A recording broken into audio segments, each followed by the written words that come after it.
Badin wild life खाते जो पखिन के गैर कानूनी शिकार कंदड़ शिकारिन खिलाफ कार्रवाई जारी। गेम ऑफिसर सुरेश अलवाणी पंहिंजे टीम से गड गुलड़ाची तालके के चक नंबर 4 में छापो हणी नायाब नस्ल जा तितर पखी हथ करे एक जवाबदार अल्लाह बख्श नोहड़े के गिरफ्तार करे वरतो है। जवाबदार मथा गैर कानूनी शिकार वाइल्ड लाइफ कानूनी तहत केस दाखिल किया वियो है। इसाक शेख, सोच टीवी, बदीन।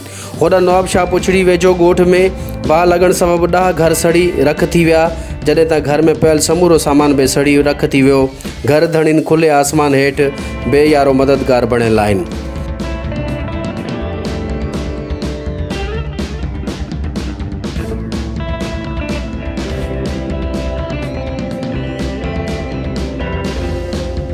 होॾां ॾेरकी लॻ ॻोठ राजा फार्म में ज़हरीली लस्सी पीअण सबबि हिके घर जा 8 ॼणा बेहोश थी विया, जंहिंखे तालका अस्पताल दाख़िल कियो वियो।